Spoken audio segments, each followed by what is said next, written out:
Hey everybody, it's Leeroy from Leeroy Gaming, and in today's Pathfinder Wrath of the Righteous video, I'm going to tell you and teach you how to get the most out of the Crusader system that you will get a chance to utilize starting in Act 2 of the game.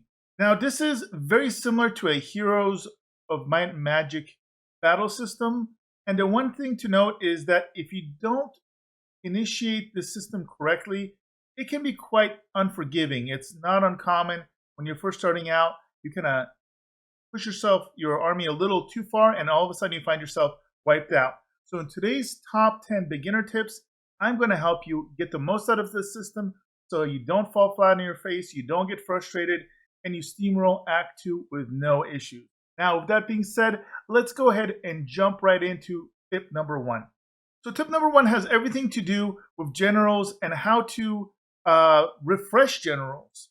So in order to teach you that, I want to point out that when you first go to the world map, you're going to want to click the little icon, the red icon up right hand corner. That's going to swap you to army view. And then you're going to have only one army to begin with. And it took me a while to figure this out, but you can identify and kind of add your general by mousing over to the bottom left hand corner of the screen where you see Crusader Army. And there's a little eye to the left. If you click on that, you'll see your army, your 100-footmen you start out with, and you can click Assign General. Now, since you don't have a general yet, you've got to recruit one. And this is where my first tip comes in. I thought initially these were my only 4 options, and I just forced myself to pick one of these. But you do not have to do this. All you got to do is close out of this and click again, and at no cost, it is going to go and pop up 4 more options for you. Now, they're not infinite, but you're going to get a decent variety. And that's going to be really, really important when it comes to identifying the perfect general for your very first army, which is going to be important because the first one's quite cheap. It's only going to cost you 500 resources. But if you try to get a second one, I believe it's about 6,000. So you're not going to be able to afford that. So making sure you get the right general the first time is going to be key. Now that brings me to tip number 2, and that is identifying the correct type of general. There are 3 types of generals. So you're going to see these little mage types with the little fireball icon. You're going to have a ranger type like this, and then if I refresh here, you should find another one like this that's kind of like a fighter. Now, what's going to make them different is they're going to have different stats for attack, for defense bonuses, for power, which is basically magical power. Sometimes they may have a bonus innately to army size increase, and then this infirmary stat. So the key to your very first general is you're going to want to set yourself up so that you can sustain your army the best that you can. And in order to do that, I recommend actually picking a mage character. And that's because they're going to start with 3 power. And this is going to help you scale your abilities. And there's going to be 1 feat, 1 specific cast spell that you're going to be utilizing more than anything. And we're going to go over that in the next tip. But again, when you're going to look at your heroes, a baseline, you're going to want to be recycling and looking at your different options for these mages.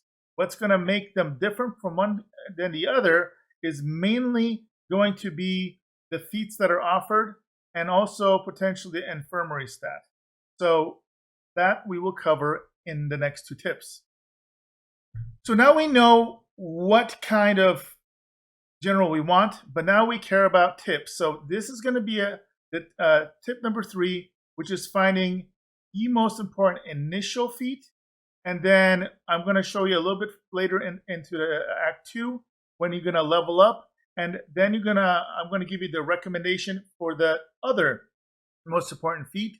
And across those 2 feats, if you happen to get them, you're going to be set at least till Act 3 very easily. So the very first feat you're going to need to find on your mage is Master of Maneuvers, right here. And so this increases the maximum size of the army by 1 unit per level of this feat. Now, why is this important? This is important because baseline, you will only be able to have 3 different type of units. So for example, footmen, archers, and let's say scouts. But you're going to have a variety of mercenaries that are going to be able to join you in Act 2. And by being able to start out by having 4 different types, it's going to provide you with way more variety in your primary army that you're going to be using to clear all the content. Otherwise, you're going to get all these extra mercenaries, and they're going to basically be forced to sit out. They're not going to be powerful enough to kind of go fight on their own because you're going to be really building up your primary army, and so they're going to kind of be wasted. So the difference between 3 and 4, as far as your overall power, is going to be significant, much more significant than any other singular buff that you may have. So you're going to want to, again, find a combination of a mage, like this gentleman here, with Masters of Maneuvers. And this actually is not a bad combo to start with right here. But again, you could find any other mage that, as long as they have Master of the Maneuvers, that's a great minimal starting point for you. Now, I fast forwarded into my campaign a little bit, and this is my campaign at the beginning of Act 3. Now, you'll notice that I'm still getting dividends from that army size increasing to 4. So now I have 4 different type of units. And again, there are no limits of how many units you can have. So I have 261 archers, I have 179 shield bearers, 117 clerics, 43 hell knights. And imagine if I did not have Master of Maneuvers, I could only have 3 of these. That's a big, big difference. But now I'm going to tell you about the second most important stat, and that is going to, or feat, and that is going to be Cure Wounds. If this pops up as an option for you, pick it up. No ands, ifs, or buts. It is extremely cheap to cast. So it costs 2 energy, as opposed to, for example, your Scorching Ray that I started with. It cost me 4 energy. And some of the other, like Fireball, costs 12 energy. So if you look in perspective, relative, that's not too much. I have 100 energy so far max.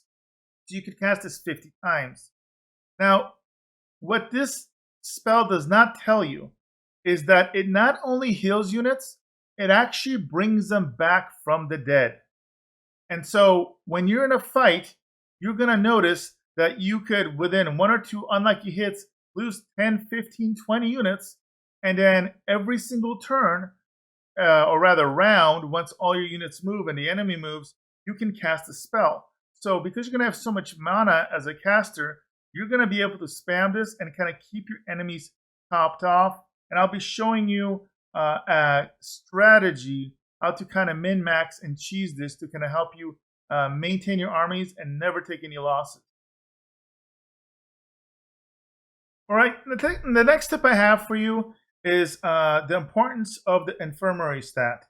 So if we look under your general, you're going to notice this stat here. And it's going to start at about between 100 and 150, depending on the general that you pick. But think of this as an auto heal and auto resurrect at the end of the combat. It's something that's especially meant to be helpful for generals that do not have the Cure Wounds spell. This is why, again, why Cure Wounds is so very, very important, because this makes this element a little less important. But between this spell and this fail-safe, you're going to make sure that you don't lose units from battle to battle. In fact, throughout all of Act 2, I don't believe I permanently lost any units, even though technically I had lots of units die mid-combat, but they were either resurrected through the Cure Wounds or at the end of the battle through Infirmary elements. So this is the number that is important for that. Now, unfortunately, it mentions a value point system, and I don't know if this is a bug or they're just missing it, but they do not show when you go and identify the descriptors for these units what the value score for each unit is. So you have to kind of eyeball it from the best of what I know. So I don't know if they're going to change that, but just do know that. And in the next tip, I'm going to show you how this plays out at the end of the combat. Now, the next tip I want to provide you guys with is a strategy about what to recruit. And in particular, if you have a choice between early in the game, between archers and maxing out archers or anything else, max out archers. They are going to provide you the highest killing power over any other unit throughout the majority of your early game. There are some specialized archers like rangers that you may get access to if you're lucky, but for the most part, you're going to want to max recruit the archers that you can get. Do not let those die. If they get wiped out, reload, because once you build that up, they are just going to slaughter stacks of enemies. You can basically do a defensive line to protect them and kind of hold the line while they do the majority of the killing, or at least softening up of the units. So again, MVP unit for early game, the archer. Get them, love them, stack them as much as you can. All right, what I'm going to show you guys here now is what's called the defend and heal cheese tactic. So I have a level 6 caster general going against a level 7 army that can be quite deadly. And so what we're going to do here is have a strategy of protecting our archer in a corner, kind of putting him in a corner like this. We're going to be using this character to go and soften up the enemy. And what we're going to do with the others is we're just going to go in a defensive stance. You can go into total defense. It kind of ups your AC. And we're going to kind of let them come at us. Now, they're going to throw some axes. Now, notice right there, it killed 5 units. So they're 9 units. So they're clearly focusing in on these characters.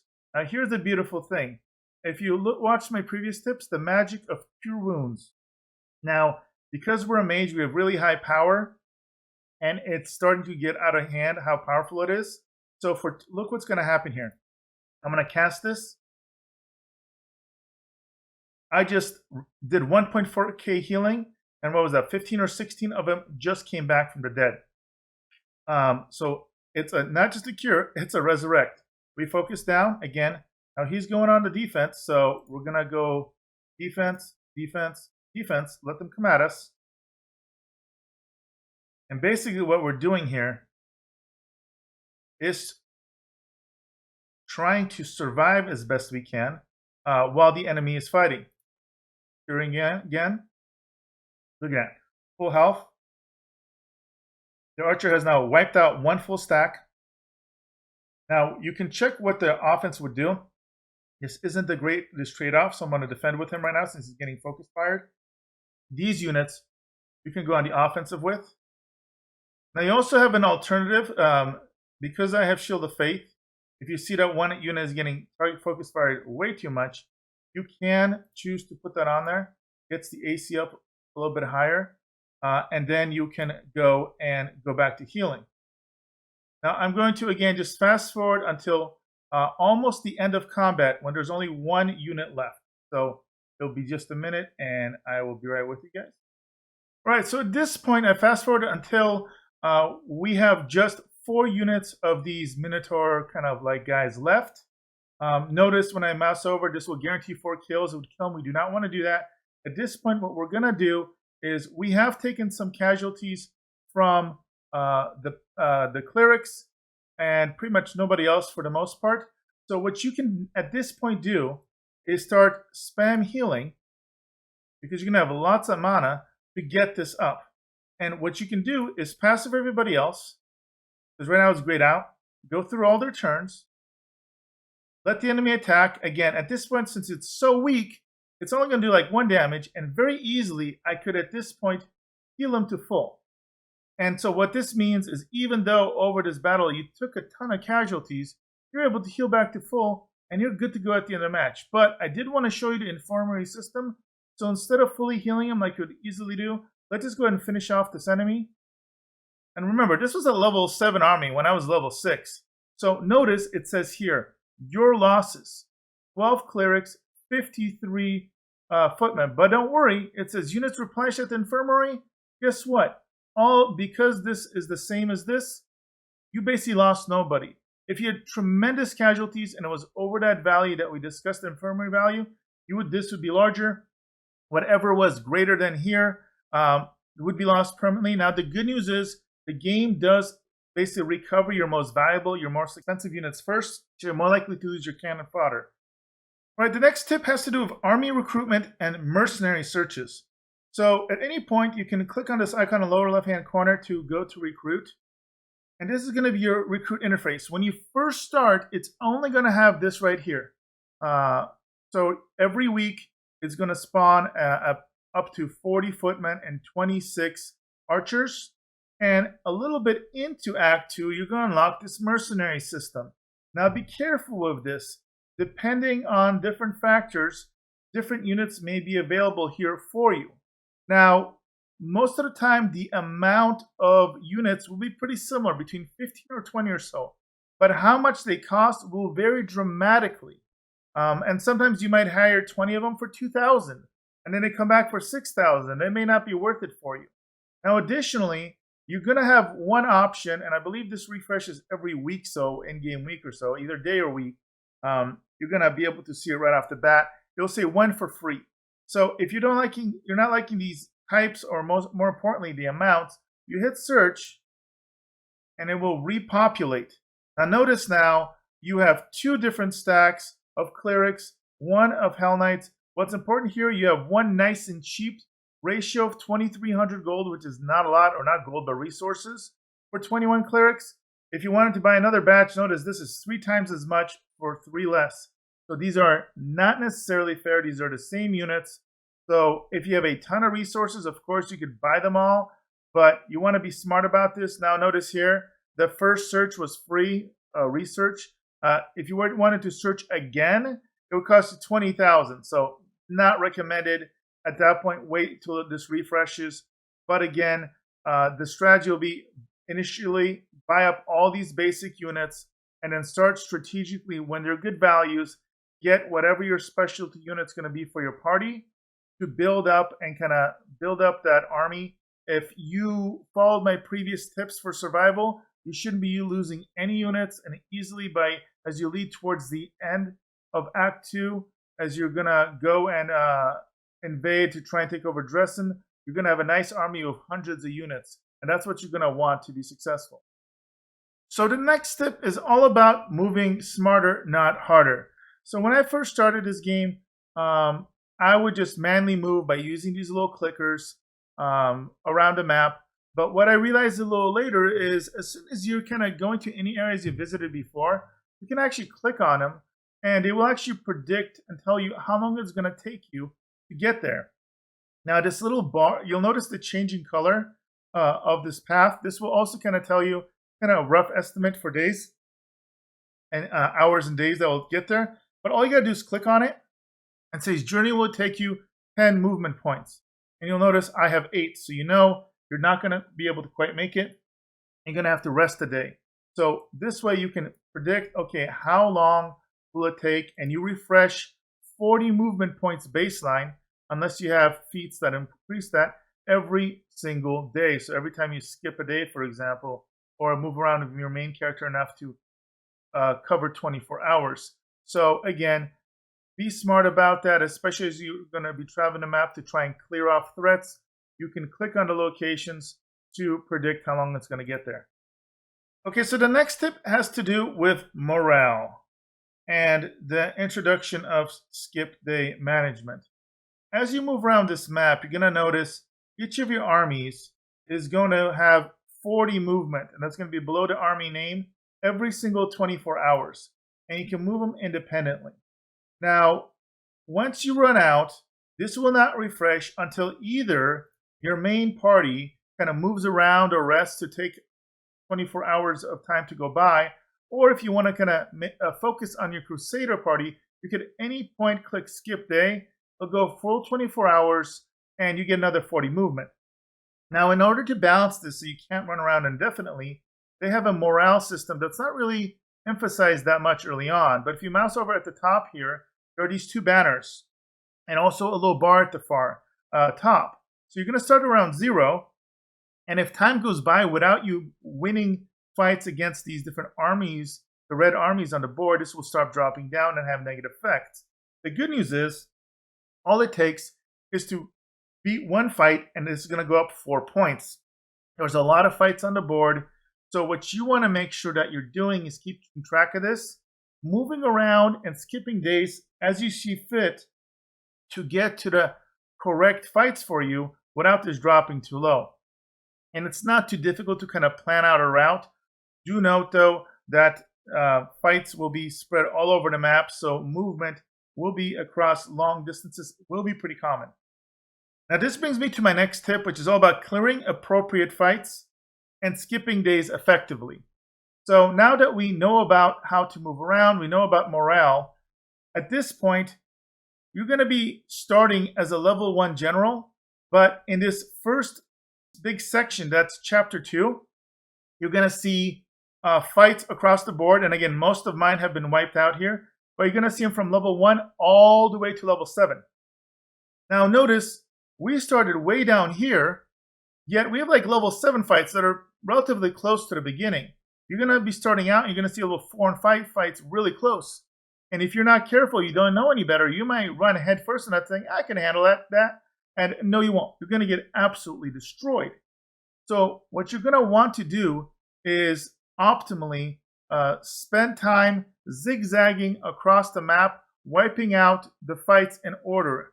So you're going to want to wipe out those level 1s and level 2s in order as much as you can. Leave any 3s, 4s, all the way to 7s behind until you've kind of cleared all the way up to here, and then kind of backtrack as you need to. Now remember, because this is going to take a lot of travel time, you're going to be using that skip feature. That's okay. As long as you keep fighting, and you're going to be able to fight every couple of days, and you're going to keep winning because you're going to be following the directions I give you in the other tips, this is going to stay capped out all the time. You're not going to have to worry about it. There's an artificial kind of pressure for you to move fast. Don't let it fool you. At this point, you'll notice that I am right before Dresden. The main fight prior to invading Dresden is level 5. But before I do that, I'm actually going to go and clear the other areas.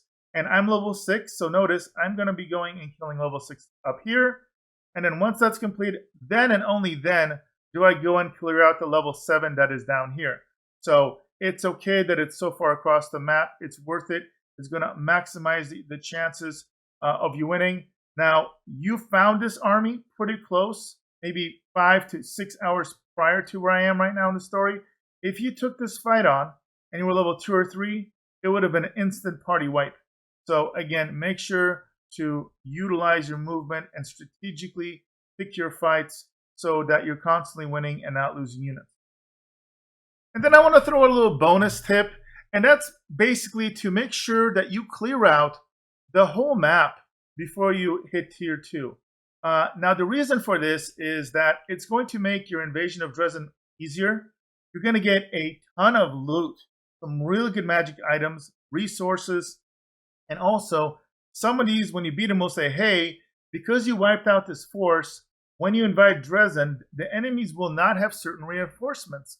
So you're going to make the invasion of Dresden, which is a really epic fight, much, much easier in some ways. So there's various reasons. There are also a couple quests that you have to complete now. And if you do not complete them, they will go away. And it's important because you're going to notice it's going to be down in here, but they're going to have this little red icon. Make sure you finish that up. They will kind of hint that they're on the battlefield. And sure enough, you're going to see a little red exclamation mark next to the demon army. Make sure you complete that. If you do not complete it before you invade Dresden, it will go away permanently, and you'll miss the opportunity to complete that quest. All right, guys, so those are my 10 beginner tips for the Crusader system, plus that one little bonus one at the end. If you follow these tips, you're going to breeze through this, and you're going to absolutely love this system. I've seen not only myself, but some of my colleagues, when we first started testing this, it was very, very frustrating. But once we picked up these tips, this became much, much more enjoyable. So again, if you enjoyed these tips and you found them helpful, make sure to comment below. And if you have any other questions about the Crusader system, do let me know and I'll answer them as best as I can. That being said, guys, again, if you enjoy this content, make sure to like, subscribe, slam that notification bell to be notified of new videos. And as always, guys, look forward to seeing you guys in the next video.